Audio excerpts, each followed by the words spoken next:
Bem-vindos ao Da Capa à Contra Capa. Vivemos numa sociedade de consumo, alguns dirão de excesso de consumo, num contexto que não é de hoje. Panos de fundo sucessivos ao longo das décadas foram marcados por explosões de fenómenos como a prosperidade, o individualismo, a globalização, a emergência da cidadania, também a sustentabilidade. Tudo isso e muito mais falamos esta semana a propósito de um ensaio agora publicado pela Fundação Francisco Manuel dos Santos. Chama-se Sociedade de Consumo e Consumidores em Portugal, da autoria de Mário Beja Santos, alguém com um longo trajeto nesta área em diversas associações, comitês e comissões a nível nacional e europeu. É um dos nossos convidados. Para conversar sobre este tema, convidámos também Fernanda Santos, coordenadora do Gabinete de Formação e Educação da DECO, onde trabalha de resto também há mais 2 décadas e meia nestes temas. Vai ser uma conversa sobre este tema nos próximos 30 minutos.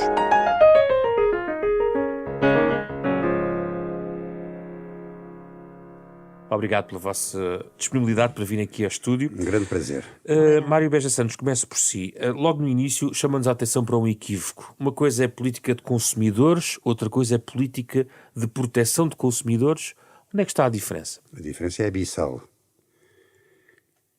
Abissal no sentido de que a origem desta política assenta numa multiplicidade de medidas de política que podem incluir a segurança automóvel, podem incluir a legislação sobre cosméticos, o crédito à habitação, mas contam com a mobilização social. A defesa do consumidor, termo que nós usamos mais correntemente, nasce fundamentalmente nos Estados Unidos, é exportado para os países anglo-saxónicos, países com uma relativa prosperidade, palavra que usou há pouco e com a qual eu concordo, porque é a sociedade afluente do Galbraith e que é fundada nos anos 50. Isto é um pós-guerra. A Europa destes países, como a República Federal, os Países Baixos, o Reino Unido, sobretudo é no norte da Europa que espoleta a necessidade de os cidadãos se mobilizarem para evitar acidentes, para evitar fraudes, perceber como é que hão de educar os filhos relativamente à presença da publicidade, etc. E, portanto, o que vai acontecendo ao longo do tempo é esta mobilização que existiu divergiu para outros movimentos. E a política dos consumidores hoje está reduzida, em termos legais ou termos legislativos em Portugal, chama-se política de salvaguarda dos direitos do consumidor. Porque apareceu a questão dos direitos. Dos direitos. Os direitos vão crescendo, vão sendo reconhecidos pela Assembleia Geral da ONU, são 5 ou 6, depois são 7 ou 8, hoje já são 10. Portanto, já incorporámos o ambiente, já incorporámos a digitalização, a computarização, como direitos universais. E não são, infelizmente, não são universais, mas são reconhecidos como direitos inalienáveis do cidadão à escala universal. Bem, esta quantidade de direitos não encontra contrapartida por parte da instituição Estado, porque o Estado, a certa altura, interfere. Legisla e tem que estar atento a situações críticas. Primeiro a talidomida, depois um potal que matou 47 crianças em França, é um acidente, foi um acidente, mas esse acidente deu origem a interpelações graves. Temos depois o síndrome do óleo colza tóxico em Espanha. E porquê é que é importante em Espanha? Vamos pegar neste exemplo. É importante em Espanha porque caíram abissalmente as exportações. Tudo aquilo que metesse óleo, e sabemos que estamos a falar de um grande exportador de conservas. Portanto, aterrados, os governantes espanhóis decidem fazer o Instituto Nacional del Consumo, ligado a laboratórios, ligados, por sua vez, a laboratórios de análises de bens alimentares, porque era o que estava em causa. E assim se tranquilizou o cidadão. Mais tarde, quando vêm as vacas loucas, o presidente da Comissão não faz mais nada. Pede à comissária da Agricultura, da Ajuda Humanitária, a senhora Emma Bonino, e junta-lhe os consumidores. Atenção, devemos-lhe uma atenção muito grande.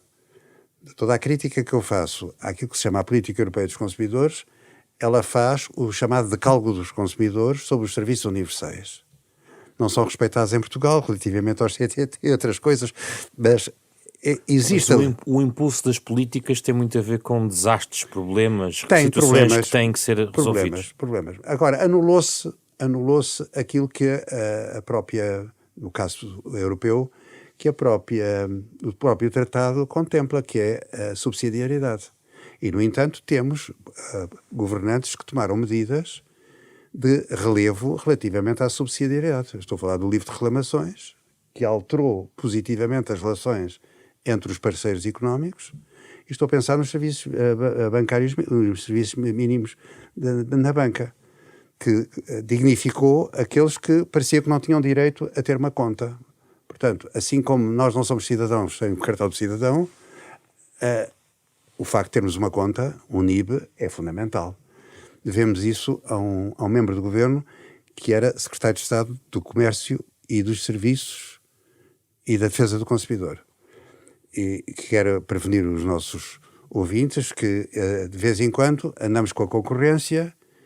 Já tivemos, e, em meu entender, desgraçadamente, saímos da área do ambiente. Porque desde os anos 80, e é um dos pontos fulcrais do meu livro... Sim, já vamos lá.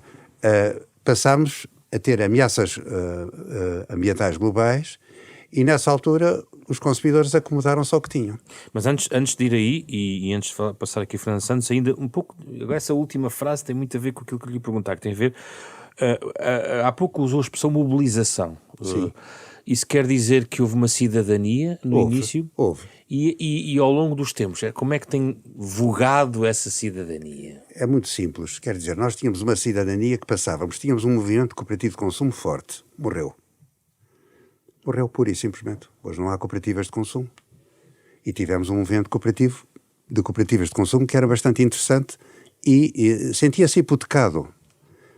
A Fernanda sabe muito bem o que eu estou a dizer, porque tínhamos a pasteleira no Porto, tínhamos os Novos Pioneiros em Braga, havia belíssimas relações aqui com a da TAP e dos bancários, embora estas de Lisboa tivessem uma visão predominantemente mercantilista.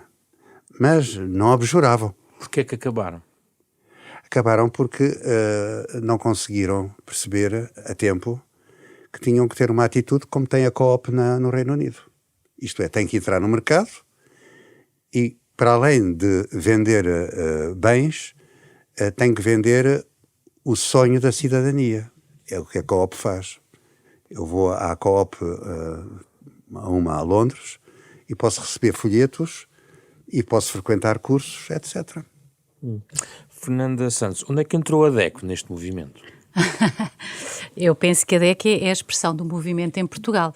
A DECO está quase a fazer 50 anos, temos a nossa origem em 74, portanto nascemos com a Revolução, crescemos com a democracia e penso que teremos sido um bom contributo também para a consolidação desta democracia. E efetivamente a DECO nasceu desta preocupação que nestes anos começa a surgir em relação à implementação de uma sociedade de consumo em Portugal. Aliás, diga-se, como estava aqui a referir o Dr. Beja Santos, que estes momentos de prosperidade vêm sempre acompanhados do aparecimento destes movimentos de defesa do consumidor e agora também para voltar um bocadinho ao início aqui da nossa conversa, estes movimentos têm sempre como objetivo de defender o consumidor. E daqui a distinção em relação à proteção do consumidor. Quando se criam medidas de proteção do consumidor que emanam principalmente da legislação e da tomada de decisões políticas e de medidas políticas, estas muitas vezes vêm em resultado dos movimentos que defendem os consumidores, que defendem os seus direitos, defendem os seus interesses, que reivindicam essas mesmas medidas, tomada de medidas.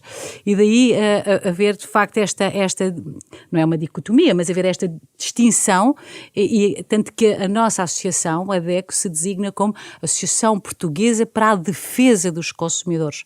Portanto, é neste papel que a DECO se situa a fazer a defesa dos consumidores para que possa ser produzida legislação que proteja estes consumidores. E os consumidores. cidadãos não são indiferentes a tudo isto?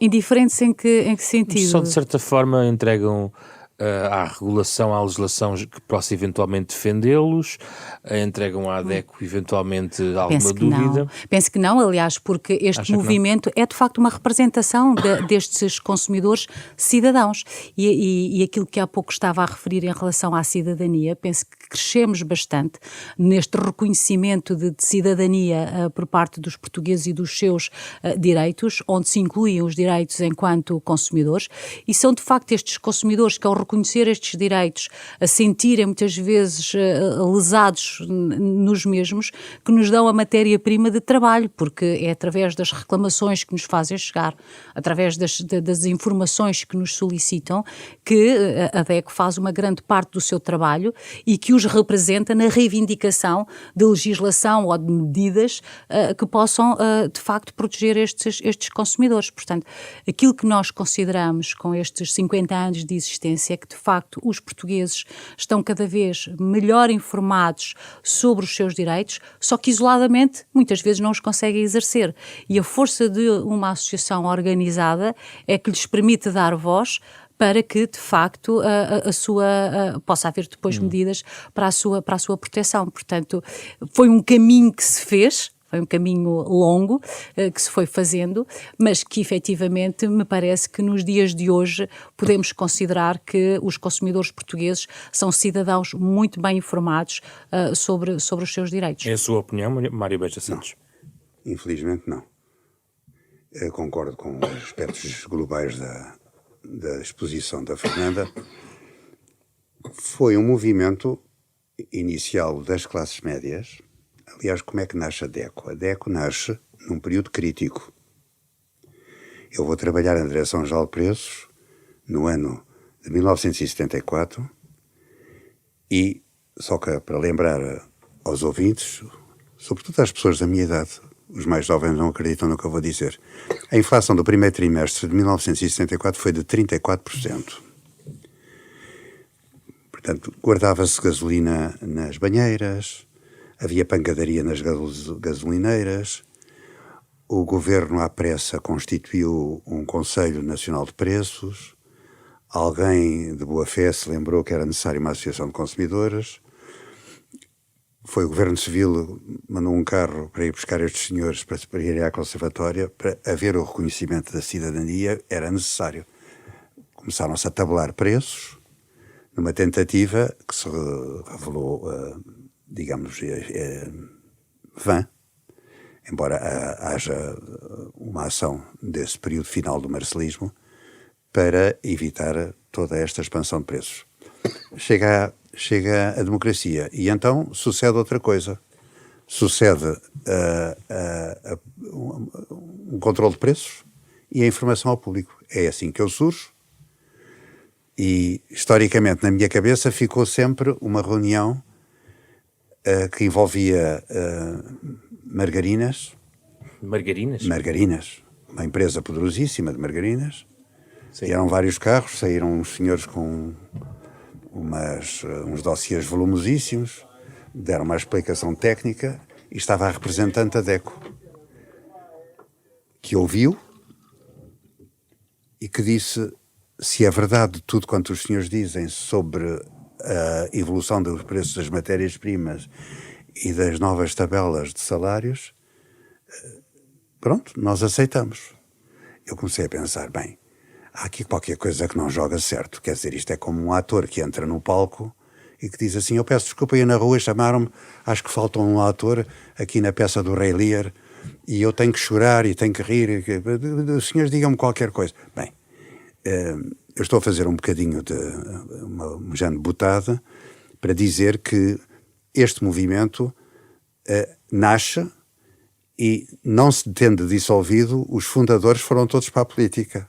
Deixaram um senhor que merece imensíssima consideração e que eu recordo com saudade, que era o engenheiro Júlio Castro Pereira, da EDP, que ficou ali com meia dúzia de pessoas e que vão tomando medidas que têm a ver com a política dos consumidores. Mais tarde, há um projeto de evolução da ADECO e a ADECO ganha depois uma matriz europeia que anda muito próximo daquilo que eu chamo os direitos dos consumidores. E não era suposto haver mais DECOs? Não, no sentido de haver mais cidadania, mais sim, associações? No meu livrinho, não, há duas minúsculas, há a União Geral de Consumidores, nos Açores há uma associação que funciona bem e que é representativa, que é a ACRA, chama-se Associação dos Consumidores da Região Açores. Penso que não há mais nada, assim, de relevo. Há uma associação que não sei neste momento em que ponto está. O professor Frota tinha uma associação, chamava-se Associação Portuguesa do Consumo. A COP. A COP desapareceu. A Associação Portuguesa de Direito de Consumo existe. Eu publico artigos. Outro dia fui ao Diário do Alentejo ver o que é que estava a ser publicado por mim e vi lá o professor Frota, mas que aparece como presidente emérito. Ou seja, verdadeiramente a DECO ocupa um espaço que tem a ver com a lógica da Comissão Europeia. Eu no livro procuro explicar... O seu livro é crítico em relação à questão europeia. É crítico porque a própria Comissão Europeia quer ter gente obediente. Acontece que me reformei há sensivelmente 10 anos, mas todos os dias consulto 50 sites favoritos. O que é que eu verifico? A Consumers International, que é considerada a internacional dos consumidores, ou ONU dos consumidores, não funciona. Rio-me de vez em quando, está-se a rir, mas é verdade. Eu tenho que ter contraditório, Já lhe dou. Há uma reunião anual no Comitê Económico-Social Europeu em que se celebra o Dia do Consumidor. E aparecem uns senhores, com certeza de consciência tranquila, e falam sobre a legislação que está a ser assumida pela Comissão Europeia e as discussões e os relatórios que fazem. Bom, o Parlamento também produz pareceres, porque uma evolução que me parece positiva no Tratado de Lisboa é que a política dos consumidores está sujeita à codecisão, ou seja, já não é a Comissão sozinha certo. Que leva aos... Mas isso então são bons motivos para pensar que estão preocupados com os consumidores. Estão preocupados com o mercado interno europeu. Querem fazê-lo andar. Querem fazê-lo andar e portanto... Mas uma coisa não é incompatível com a outra. Não, mas é insuficiente. É insuficiente. É verdade. É insuficiente. Então vamos só ouvir Fernanda Santos, já volto assim. Vai ouvir a Fernanda Santos? Sobre isso. Antes de entrarmos aqui os dois, estávamos cordialmente a falar do que são 40 anos a procurar que o Ministério da Educação aceite programas de educação do consumidor. Quer dizer, nós oferecemos gratuitamente a matéria que os metodólogos ou as pessoas que possam fazer análises científicas prevejam depois alterações da parte didática, etc., para ver se as crianças sabem o que é um medicamento, o que é um contrato, o que é o direito do consumidor a um ambiente são, etc. e tal. Não se consegue com o Ministério da Educação. Desculpe, Fernanda Santos, então. Eu quero dizer, antes de mais, que o Dr. Beja Santos tem sido uma pessoa que, ao longo de muitos anos, e no meu caso em especial, que já trabalho na defesa do consumidor há alguns anos, é uma grande referência para todos nós, porque tem um saber enciclopédico, reflete a defesa do consumidor, a proteção do consumidor, de uma forma muito global, qual é o papel do consumidor e da sociedade de consumo nos nossos dias. E isto tem sido um trabalho notável e inigualável. Não há ninguém que o faça como faz o Dr. Beja Santos, com a sua capacidade para refletir, para problematizar, com uma grande densidade de informação, e não há como combater isto, portanto... Então no que é que não concorda? Mas queria deixar, de facto, esta riqueza que o Dr. Beja Santos nos tem deixado ao longo destas décadas e que tem sido uma referência, e é importante que o saiba também, o Dr. Beja Santos tem sido uma grande referência para todos aqueles que trabalham nesta área. Dito isto, também há que repor alguma justiça. Então. Porque o Dr. Beja Santos esteve presente no nascimento da DEC e acompanhou. Eu cheguei um bocadinho mais tarde, mas já acompanho a vida desta associação desde os anos 90. E, de facto, a DEC pode ter episódios que possam não ter sido tão felizes, mas, de facto, o cômputo geral é que a DEC é uma grande força reivindicativa e que tem estado ao lado dos consumidores, tem feito inúmeras conquistas em seu nome. E, portanto, essa também, pode haver episódios, mas efetivamente esse é o resultado final de todo o trabalho que temos feito ao longo destes anos. Em relação a esta última questão... A questão da Europa, a política europeia, é um tópico interessante levantado no livro. Mário Beja Santos é bastante crítico em relação a isso e teremos tempo de falar da nova agenda do consumidor. Mas deixe-me lhe dizer que também reconheço a crítica à Comissão Europeia e aquilo que o Dr. Beja Santos diz, também reconheço que efetivamente sempre houve mais uma preocupação da defesa dos consumidores para a proteção do mercado interno e daí que muitas vezes temas como a educação do consumidor não seja tão valorizado, por exemplo, a nível europeu, porque de facto há a tónica na proteção económica, ou seja, protege-se os direitos dos consumidores porque se pretende que o consumidor tenha mais confiança no mercado e que neste sentido possa cooperar melhor com o mercado. O que é contraditório? Não, mas deixe-me acrescentar que de todo modo, nós temos, em termos de regulação, um amplo quadro legislativo de proteção do consumidor a nível europeu. Muito vem da Europa, não é? Nós fomos, mesmo quando há pouco o Dr. Beja Santos referia o caso, por exemplo, das vacas loucas, portanto, e quando há esta emergência de crises em que há, de facto, a necessidade de se produzir a legislação que proteja o consumidor, o conjunto de produção legislativa e de normas que garantem a segurança e a produção dos consumidores e a salvaguarda da sua saúde é inigualável, penso que quase em termos mundiais. Ou seja, ainda hoje... Não há regulamentos a mais? Não há. Não? Penso que para o consumidor nunca há regulamentos a mais, porque a força, vamos ver, efetivamente há aqui um desequilíbrio no mercado, portanto isto é uma coisa básica na defesa do consumidor. A defesa do consumidor existe, os movimentos de defesa do consumidor existem para proteger o consumidor, porque numa relação de consumo, não é, entre as empresas e os consumidores, estes são aqueles que são a parte fraca desta relação.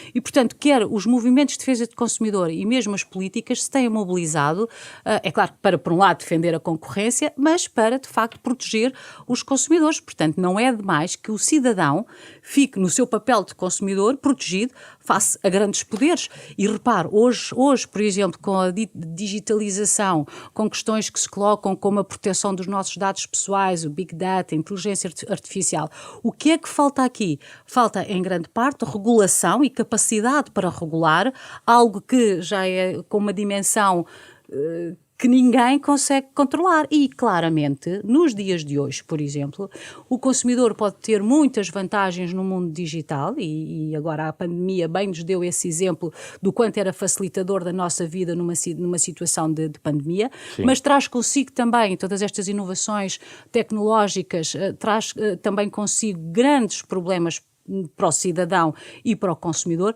e não há ninguém que consiga controlar isto. Não há nenhuma entidade reguladora, não há nenhum governo, não há nenhuma União Europeia que consiga produzir a legislação que se possa considerar suficiente para proteger o cidadão perante estes grandes gigantes tecnológicos. Então, a nova agenda do consumidor, que segundo os seus eixos estão a transição ecológica, a transformação digital, apoio à rede de cooperação no domínio de defesa do consumidor, cooperação internacional, não responde, por exemplo, aos problemas do paradigma digital, que também está descrito aqui, sim, no seu livro. E a inteligência artificial.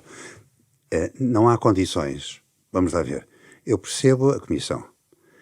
A Comissão, fruto das alterações mundiais dos últimos anos, vamos ter uma alteração energética, vamos mudar de paradigma energético, ponto 1. Vamos mudar a dimensão da globalização. Portanto, a globalização, alguém escreve agora que a globalização acabou. Não é verdade. Vamos ter a globalização A e a globalização B. A globalização A assenta no chamado mundo ocidental e a globalização B é um conjunto de países ricos, deixando depois, digamos, entre um e outro, um acervo de nações, um impressionante acervo de nações, que fica dependente da cooperação. Não fica num primeiro nem no outro. Estou a pensar em África, estou a pensar na América do Sul. São situações extremamente delicadas que, fruto da alteração energética e do que se está a passar entre a Rússia e a Ucrânia. e o comportamento dos outros atores. Essa globalização vai demarcar-se. Bom, o que acontece? Eu não vou fazer previsões, que eu não sou futurólogo, e, portanto, não sei até que ponto a própria alteração no mercado, aquilo que nós chamamos hoje o mercado interno europeu, não vai sofrer modificações sérias. Mas diria o seguinte: a nova agenda, se acaso fosse tomada à letra, tinha que respeitar que as associações de consumidores e aqueles que procuram promover a defesa do consumidor a nível institucional não têm esta capacidade técnica.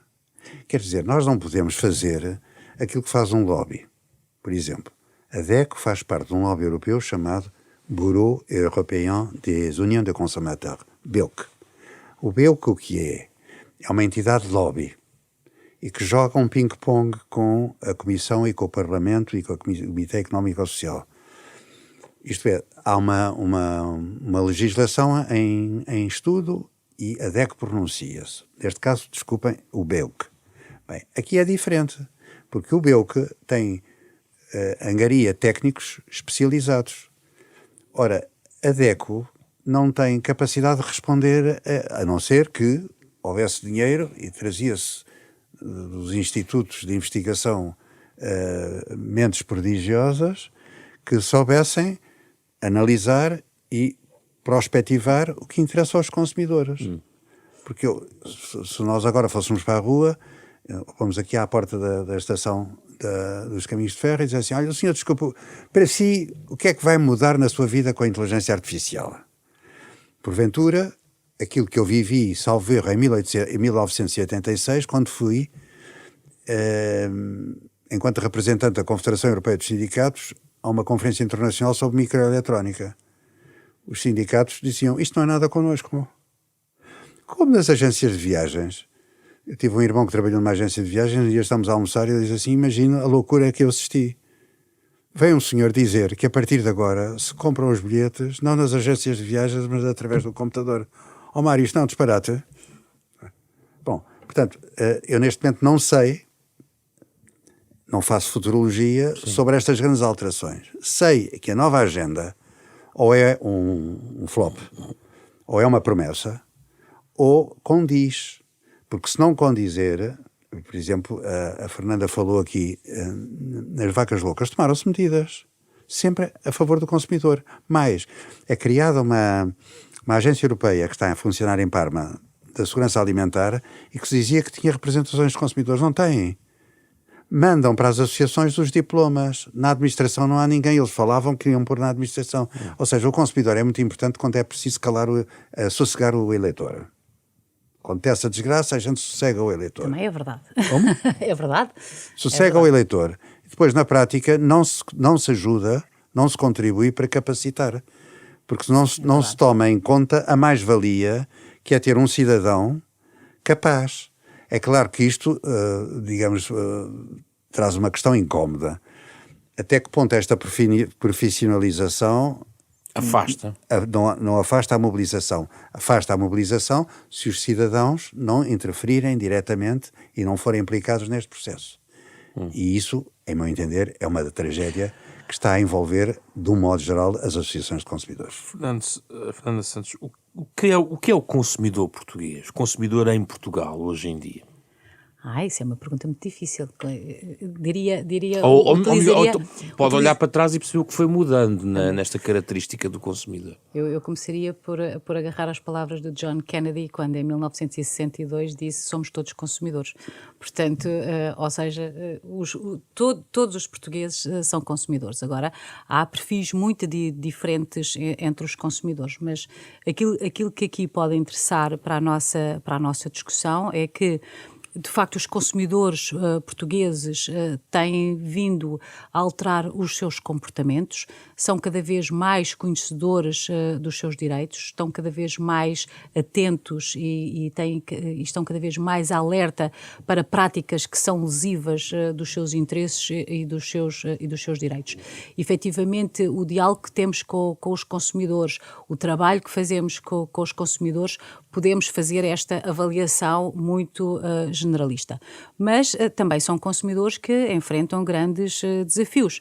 Neste momento presente em que temos uma crise económica e social, com esta crescente inflação, com o aumento das taxas de juros, por exemplo, vimos-nos a braços com muitos consumidores que apresentam inúmeras dificuldades para conseguir satisfazer ou pelo menos cumprir os seus compromissos financeiros, e com uma grande ausência de competências na área da literacia financeira que lhes permita de facto fazer o melhor ajustamento da situação que estão agora a viver com esta crise e destes compromissos. Portanto, essas são lacunas que vamos sentindo nos consumidores, mas que também decorre exatamente da complexidade do mercado. O mercado financeiro, por exemplo... Acelerou com a digitalização. Certamente. São dois problemas. Por um lado, nesta área específica, temos, por um lado, o mercado financeiro, que é especialmente complexo e, portanto, tem produtos e serviços intrinsecamente complexos. Não? Mesmo com informação e mesmo para um consumidor médio, muitas vezes é difícil avaliar o interesse, a importância, as consequências quando contrata um determinado produto ou serviço financeiro, quando faz um crédito à habitação, um crédito ao consumo, pode não fazer a mais correta avaliação. Junta-se a isto a digitalização, que também exige ao consumidor especiais competências nesta área e, portanto, que torna mais difícil a vida do consumidor, que tem já dificuldades na área financeira, ao que se junta as dificuldades na área digital. Isso quer dizer que foi muito marcada, por exemplo, pelas crises. A palavra crise mexeu muito, aliás, está descrito sim. numa parte do livro, a questão da crise e a forma como mexeu com o consumo em Portugal. Sim, sem dúvida. A crise de 2008 foi uma crise profunda, em que, por exemplo, vem colocar e vem expor muito esta falta de competências de literacia financeira por parte dos consumidores, aliás, de tal forma que, a nível de países europeus e em especial em Portugal também, por exemplo, os supervisores financeiros criaram um programa especial, um plano de formação financeira, para se criarem estratégias e para se conseguir desenvolver atividades que melhorem as competências de literacia financeira dos consumidores, porque um dos problemas que se reconhece com esta crise é que os consumidores não tiveram as melhores decisões financeiras na contratação dos seus créditos e, portanto, numa situação destas de crise, os consumidores aqui desequilibraram bastante o mercado financeiro. Mas repare, na verdade, também o mercado financeiro ofereceu os produtos a taxas muito favoráveis durante muitos anos, aliciando o consumidor para a sua contratação, mas depois, quando as coisas correm mal, normalmente a educação do consumidor é sempre a desculpa para se resolver o problema. Eles fizeram o seu trabalho no mercado, trabalharam para o mercado. Exatamente, mas temos visto ao longo destes anos que esta situação acontece recorrente. Ou seja, quando há um problema no mercado e não se consegue resolver este problema, então vamos educar e vamos dar mais informação ao consumidor para que ele tenha um comportamento mais adequado, em vez de se atuar sobre o próprio mercado. Mário Beja Santos, há aqui uma frase que gostava de explorar agora e podemos explorar no campo português, que nos leva à questão da sustentabilidade. Escreve que há muitas situações em que o consumidor está em guerra aberta com o cidadão, que uma coisa, o que é que pode no fundo separar o consumidor, por exemplo, de um cidadão com preocupações ambientais. Gostava de ouvir sobre isso e também perceber já agora se os portugueses são cidadãos ou consumidores com preocupações ambientais vincadas. Sim, questão complexa. Em primeiro lugar, a incidência desta minha análise tem a ver com um livro que me tocou imenso e sobre o qual eu escrevi um outro livro, que é Cidadão Diligente, Consumidor Negligente. Isto tem a ver com o quê? O cidadão preocupa-se. Acontece uma guerra, há um incêndio em Pedrógão, nós ajudamos. Responsabilidades coletivas. Aí eu tinha uma casa em Pedrógão grande e fui visitar por solidariedade as pessoas e o ambiente. E as pessoas diziam que estavam a juntar os bens que chegavam. Até fatos de noiva nos mandam. É verdade. Eu estive lá e assisti, é verdade. O que é espantoso. É verdade. O que é espantoso. Quer dizer, quem é que se lembra de mandar fatos de noiva depois de 60 e tal mortos e casas destruídas e vidas sem destino? E são os cidadãos. São os cidadãos. O consumidor, depois da era do individualismo que eu trato aqui, Exatamente. eu acho que é importante, mas não pode de maneira nenhuma desfocar um salto que se dá na sociedade quando passamos do consumo semicoletivo para o consumo individualizado. Isso tem a ver com uma revolução técnica. Passámos para, por exemplo, o televisor. Havia um televisor em casa, como havia os giradiscos. Nós ouvíamos o Johnny Hallyday durante o dia e depois à noite chegava o pai e ouvia a Celeste Rodrigues, ou a sua ditosa irmã. Então juntávamos todos e ouvíamos o professor Vitorino Mésio, ouvíamos o Mistério do Cavalo que Fala. E antes da televisão ainda havia a rádio. Sim, e a rádio. A rádio. Os sucessos que foram os programas como Os Parodiantes de Lisboa, por exemplo, o Senhor Messias, e depois o teledramático, A Força do Destino, a pobre as mesmas histórias que temos hoje, não é? E depois tornámos-nos individualistas. Tornámos individualistas porque a sociedade mudou e permitiu o individualismo.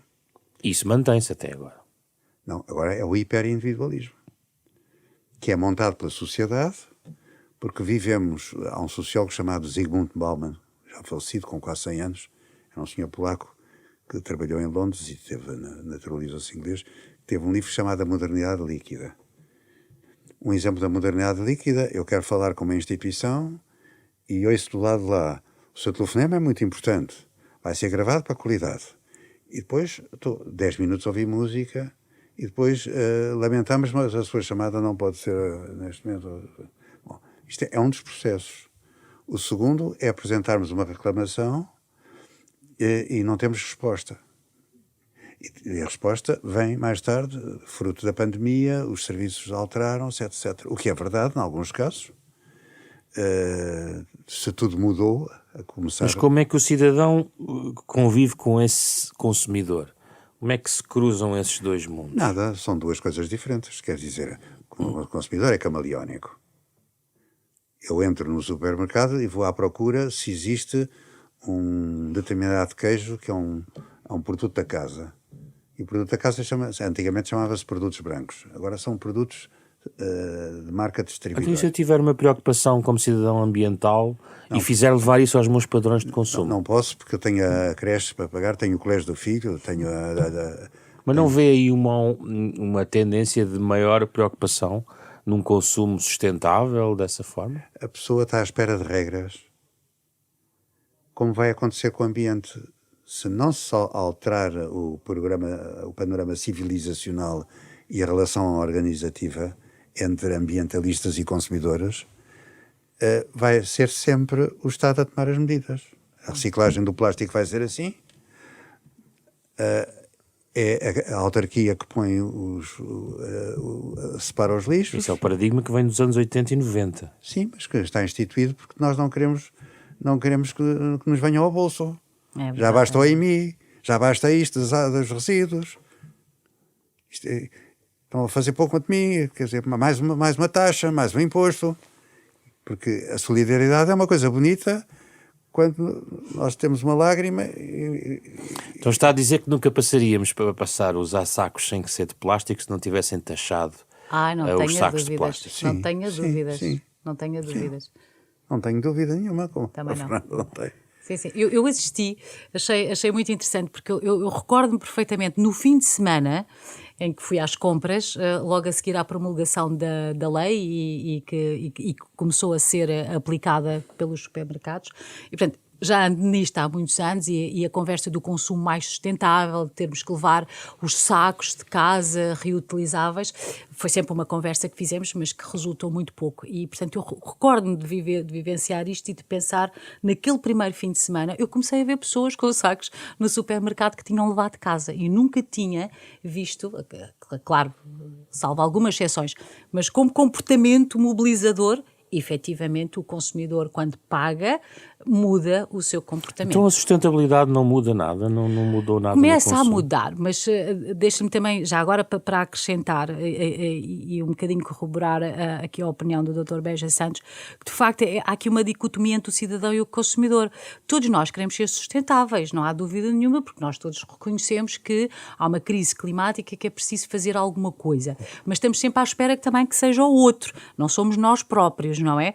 Porque depois temos, e vivemos neste dilema, há um certo dilema aqui do consumidor, que reconhece este problema, mas que depois, para passar à ação e para fazer a verdadeira mudança, tem dificuldades porque, argumenta, os preços dos produtos sustentáveis são mais caros, há falta de informação, nós não sabemos quais é que são os produtos que verdadeiramente são sustentáveis, que também é verdade em parte. Sim, mas houve a rotulagem, não é? Houve um conjunto de questões que vêm, aliás, de antes da regulamentação. Eu peço não é? licença para dizer o seguinte: na Cimeira da Terra, a famosa Cimeira do Rio de Janeiro, ainda em 1992, aprova-se uma agenda em que se define padrões de consumo e de proteção sustentáveis. Passa a dogma de fé. Ora, o que é que se fez em Portugal relativamente a isso? Eu um dia dei-me ao trabalho e disse assim: vou colecionar isto tudo e vou aos governos de Cavaco Silva até hoje. E a conclusão chegou. Não há. Isto é, a Agência do Ambiente não tem capacidade e não tem mobilização depois com os outros ministérios para criar as interseções. Porque quando nós falamos em interseções, é a multiplicação de políticas. Vamos lá ver. Durante anos, eu estive presente na Comissão Europeia, isto é, como participante em vários órgãos de consulta e como representante da Confederação Europeia de Sindicatos e diretor de uma Associação Europeia de Consumidores. A conversa era sempre a mesma. Temos que levar as outras políticas à transversalidade. Os consumidores têm que ter uma perspectiva da agricultura, da indústria, do comércio, da energia, dos transportes, da educação. Bom, e as associações de consumidores agradecem. Houve até um comissário que resolveu fazer, dentro do chamado Conselho Consultivo dos Consumidores, comissões de análise específica dos problemas, a informação e a educação. Para onde eu fui. Não há dinheiro. Então, mas não se pode fazer materiais básicos sobre, por exemplo, os limites na educação, explicar a uma criança o que são limites. Já não falo do medicamento, já não falo do que é uma alimentação, um regime alimentar, os estilos de vida saudáveis. Bom, agora passo para um ministério em Portugal. Quando eu comecei a trabalhar em educação do consumidor em Portugal, e a Fernanda trabalha em educação do consumidor, eu chegava ao Ministério da Educação e eles diziam assim: as nossas prioridades são as drogas, a educação sexual e a alimentação nas cantinas. O senhor não leva a mal de consumo e saúde, não temos tempo para mais. E assim continua? Bom, eu estou reformado. Posso fazer a defesa agora. É isso. Mudou, na medida em que houve agora, nestes últimos anos, uma maior atenção para a área da defesa do consumidor, da educação do consumidor, um pouco também por arrastamento da literacia financeira, da necessidade de dar mais literacia financeira também às crianças, aos jovens e à comunidade educativa. E, efetivamente, hoje, a Direção-Geral de Educação é uma parceira em muitas das atividades que, por exemplo, a DEC desenvolve no âmbito do seu programa de educação do consumidor, a DEC Jovem, que já temos, por exemplo, 3.500 escolas que são aderentes deste programa e envolvemos cerca de 30.000 estudantes e professores ao longo de todos os anos letivos, numa média, em atividades de educação do consumidor. Portanto, aqui as coisas alteraram-se um pouco, mas o que o Dr. Beja Santos estava aqui a referir é plena verdade. E, efetivamente, a educação do consumidor, durante muitos anos, estando integrada na educação para a cidadania, onde se encontravam muitos outros domínios, havia uma certa concorrência. Era um parente pobre. Sim, completamente. Aliás, esta é a gênese que nos leva a criar o programa da DEC Jovem da educação do consumidor. Foi exatamente para conseguirmos alavancar e tornar este tema mais interessante para as escolas poderem trabalhar, porque quando nós tínhamos esta vontade de levar este tema para dentro, e porque ele estava contemplado dentro do currículo da área da educação para a cidadania, como uma matéria transversal, de facto, dependente da moda, do problema da altura, até da vontade dos professores, normalmente havia outras questões que eram trabalhadas. Ora, desta forma, nós também sempre consideramos que não se pode conseguir uma plena cidadania se todas estas áreas não forem devidamente trabalhadas com os mais novos, não é? Portanto, neste momento, nós temos 11 domínios de educação, de vários temas, dentro da educação para a cidadania, por exemplo. Isto é uma dificuldade que os professores têm, efetivamente, para conseguir trabalhar com efetividade e bons resultados a educação para a cidadania na escola. Portanto, ainda temos aqui um déficit dentro da área da educação que seria importante combater com mais tempo e mais espaço para os professores trabalharem estes domínios. Mas as coisas alteraram-se para melhor. Uma última pergunta para ambos, uma resposta um pouco mais curta, embora não seja fácil, faça a pergunta que eu coloco, Mário Beja Santos, relacionada, por exemplo, se olharmos para o mundo hoje, está a discutir a questão, por exemplo, do protecionismo, a questão dos blocos olharem para dentro, a questão de não dependerem tanto. Na pandemia começou-se a debater muito sobre isto, agora estamos num contexto energético complexo. O que é que poderá mexer no consumo a nível global, ou na sociedade de consumo? Vai haver algum retrocesso nos recursos energéticos, na captação dos recursos energéticos. Impressionou-me muito o que vi outro dia. Voltámos ao carvão, na Alemanha. Tiveram que despovoar uma série de áreas, porque eles têm carvão quase a céu aberto e, portanto, aquilo tem filões. Portanto, voltamos ao carvão para criar energia. Portanto, a Alemanha tinha instituído um paradigma de energia importada. Acabaram com a energia importada. Portanto, não há redes. A rede 1 fechou, a 2 está sabotada, nada se importa que venha da Federação Russa. Canais diferentes, diversificados. Há viagens, há discussões. O Primeiro-Ministro, presumo que está a discutir neste momento, ou esteve, e continuará a discutir relativamente a Sines, à importância de Sines para ser um sítio de passagem de energia e de transformação de energia. O que é que isso mexe com a sociedade de consumo e com os consumidores? Mexe por causa dos preços, mexe por causa do ambiente, mexe pela natureza dos produtos que vão aparecer. Porque eu tinha 12 anos e usavam-se camisas chamadas camisas de nylon. Eram horríveis. No dia de calor, a pessoa suava e ficava acumulado o suor. Era o trilena. Ainda há resíduos ao poliéster. Não é? Eu olho para a etiqueta das minhas calças e tenho algodão e poliéster. Mas o trilene desapareceu. Portanto, a era do nylon, nos baldes de plástico, que foi uma revolução. Há grandes estudiosos, estou a pensar no Roland Barthes, que estudou a era do plástico, as transformações que o plástico trouxe. E vai ser muito difícil, ainda hoje, 2023, concebermos, eu não consigo conceber um mundo em que o plástico vá desaparecer nos próximos 20 anos. Não consigo. Deve ser uma incapacidade minha, porque o plástico está em tanto... É um produto de hidrocarbonetos. Portanto, era barato. Continua a ter muitos usos. E continua a ter muitos usos. E não se vai eliminar.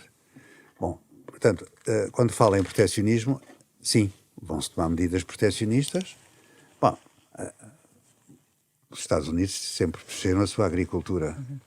Sempre foram muito Sempre protegeram. Quer dizer, aquela gente toda que cultiva no Mississippi e no Ohio sempre teve preços altamente subsidiados.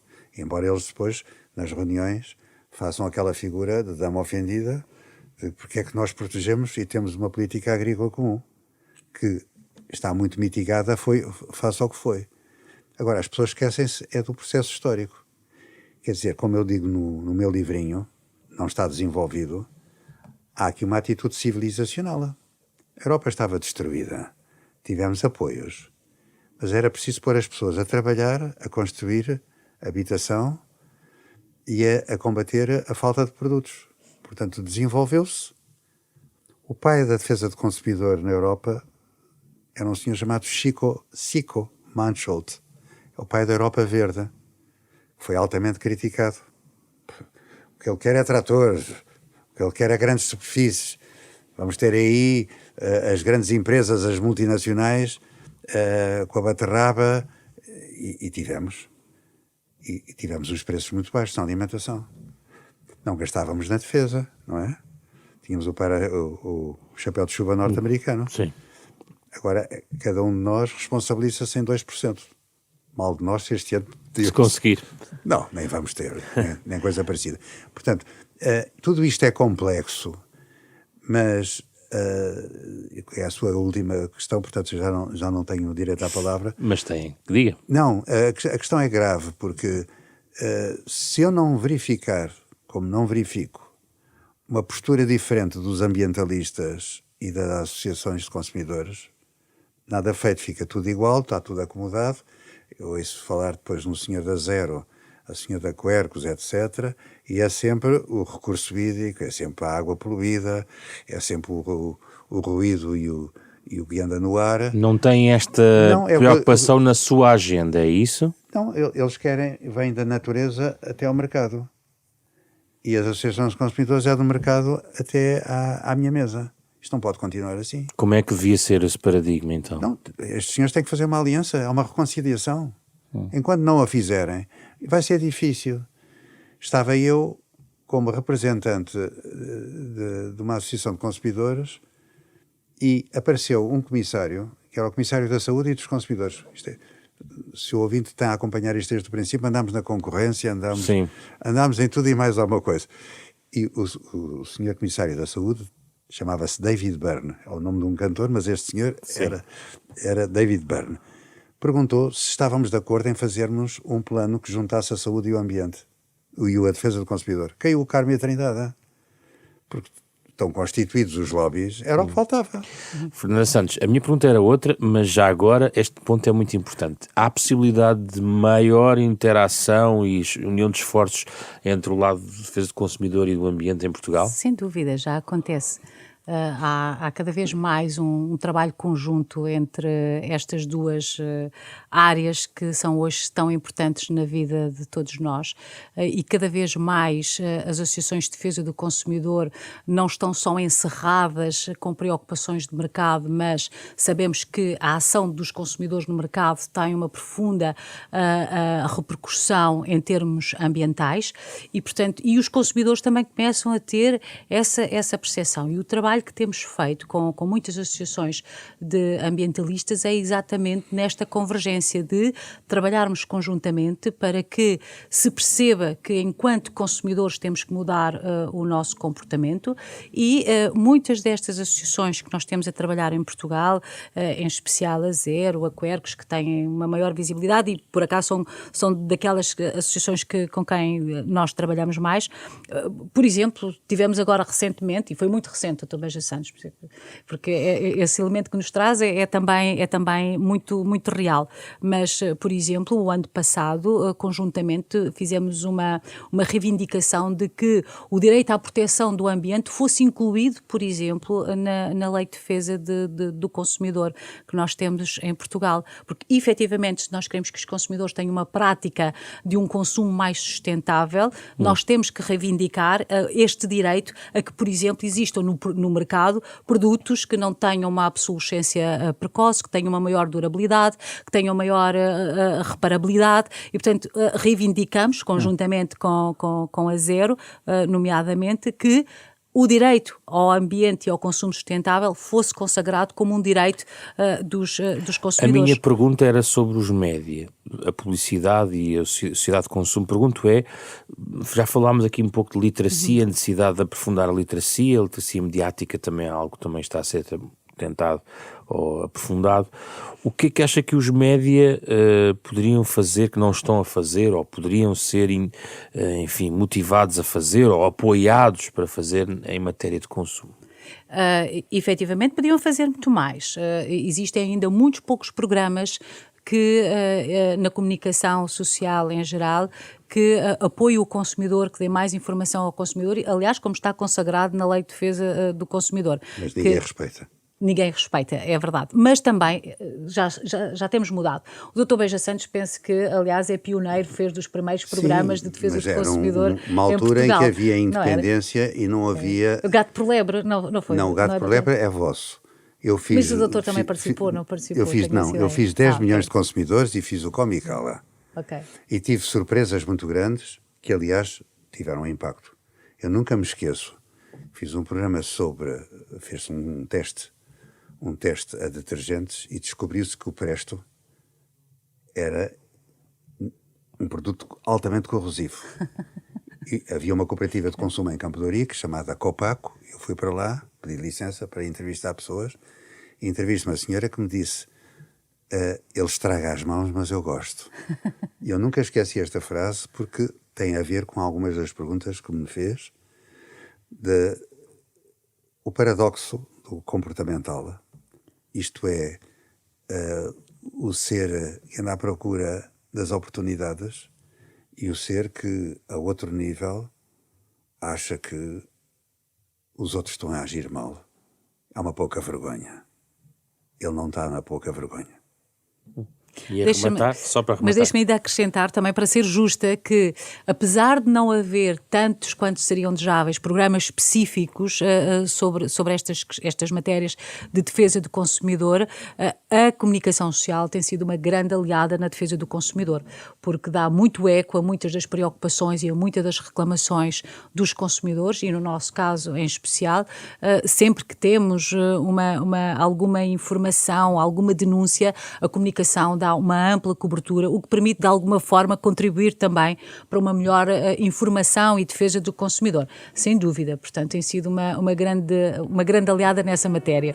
Muito obrigado. Mas também precisamos de programas mais específicos, com mais tempo, mais reflexão sobre estas questões. Fica a nota. Obrigado. Fernanda Santos, Mário Beja Santos, falámos sobre sociedade de consumo e consumidores em Portugal, com base neste ensaio da Fundação Francisco Manuel dos Santos, agora publicada, fundação que é parceira da Renascença neste programa, que se chama Da Capa à Contracapa, com o genérico original do pianista Mário Lajinha. A versão integral deste programa está em podcast nas plataformas digitais habituais e foi feito esta semana por Carlos Vermelho, Carlos Schmidt, André Peralta, Ana Marta Domingos e José Pedro Frazão. Na próxima semana voltamos para falar sobre outro tema.